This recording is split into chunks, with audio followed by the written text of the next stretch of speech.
18 years na ako nandito. Wala akong sariling ipon na kaya kong sabihin na gusto ko nang umuwi.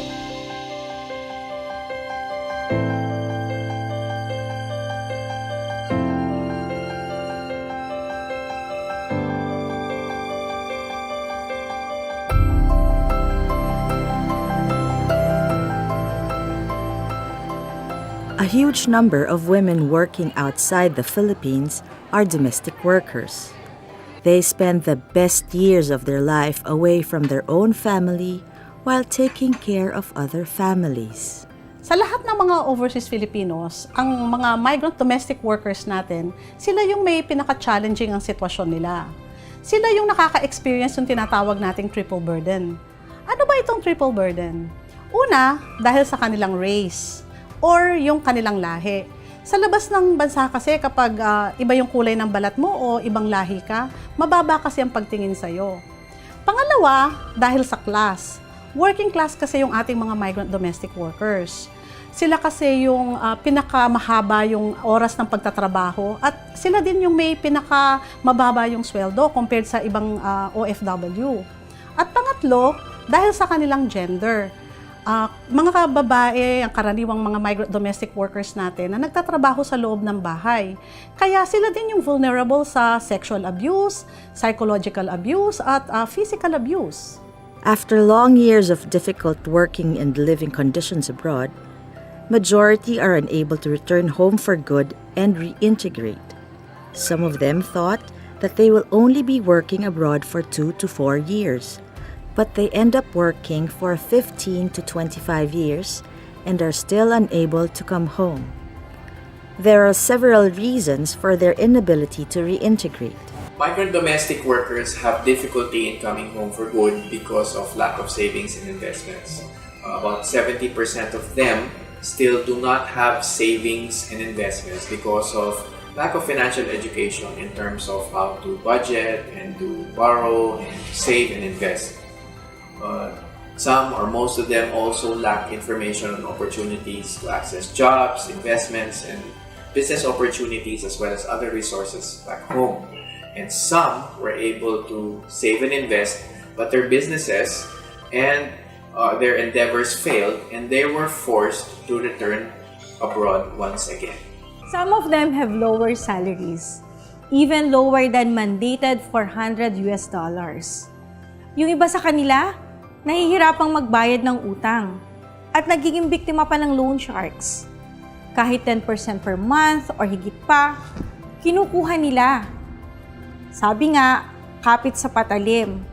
Kaya mga kababayan natin, 1 taon nang nagtatrabaho sa labas ng bansa, pero bayad utang pa rin lang.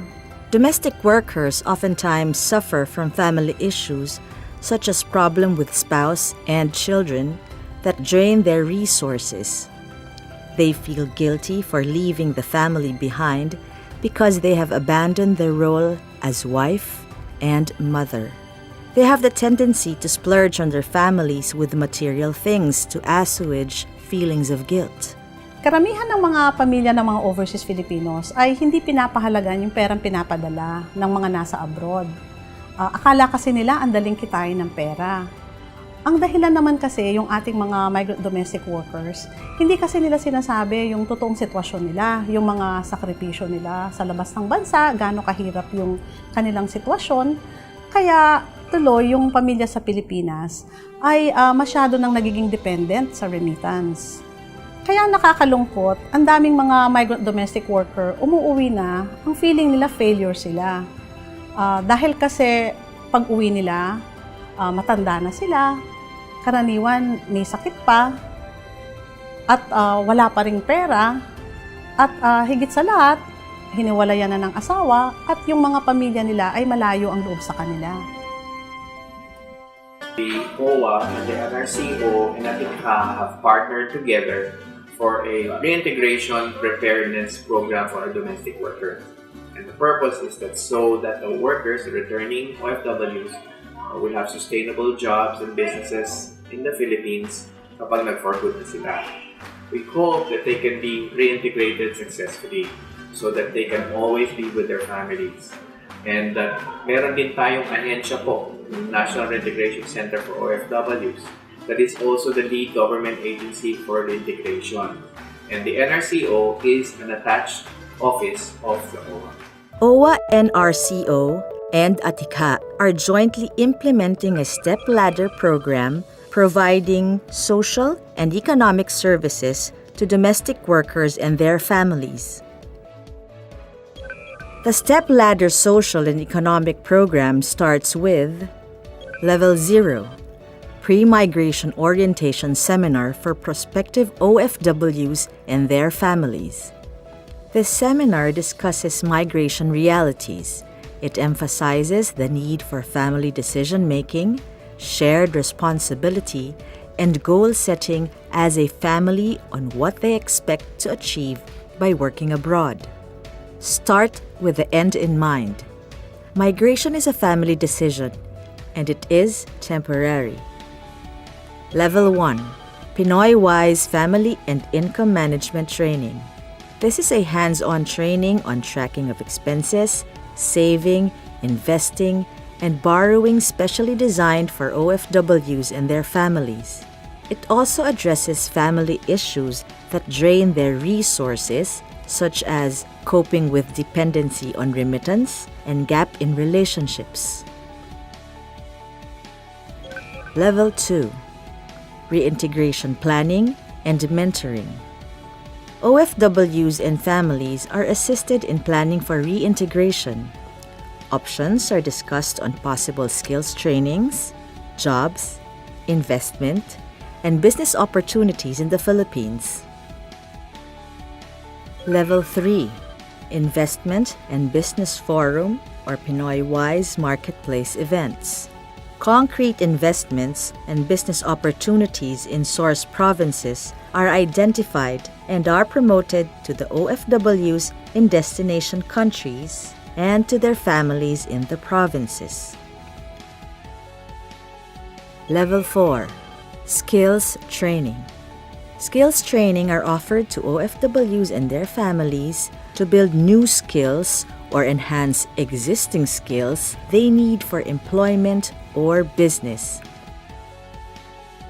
Level 5, Entrepreneurship Training.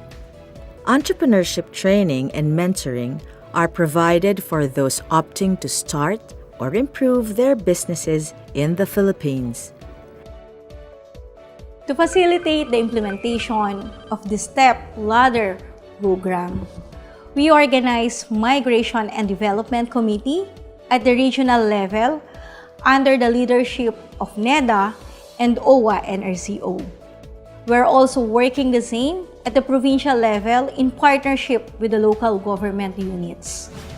In the destination countries, the program is implemented in partnership with the Philippine embassies and consulates, Philippine Overseas Labor Office or POLO, NGOs, and more importantly, the Pinoy-wise chapters which are being managed by overseas Filipino leaders. BPI Foundation is supporting this initiative through its BPI Sulong program. We work in close partnership with Atikha to build capacities of the OFWs in Hong Kong and their families in the Philippines by helping them manage their funds better and prepare for reintegration.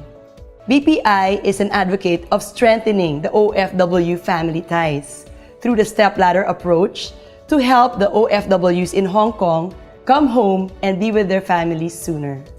UN Women believes that it is very important to provide support to domestic migrant workers so that they are able to come home and to be able to have a secure, safe, but also successful reintegration into their countries, especially given the fact that they have basically spent most of their careers working abroad to support the women and the men back home in the Philippines to achieve their dreams. So it's only natural that when they go home, they also have an opportunity to achieve theirs. Natutuwa ako at nakilala ko yung Atikha at umaten ako sa financial literacy at napagandaan ko ang aking pagbabalik. Natuto akong mag-save at saka mag-invest. Ngayon, dito na ako sa Pilipinas at nagkaroon ng sariling bake shop sa Iloilo. Natutunan ko po kung paano po kahalagahan ang mag-save at natutunan ko rin po kung paano po ang paghihirap ng aking mga magulang po abroad. Sumali, sumama, at magkaroon ng masaganang bulsa at masayang pamilya. Pagbabalik ay paghandaan. Siguraduhing bukas may daratnan. Pinoy Wise!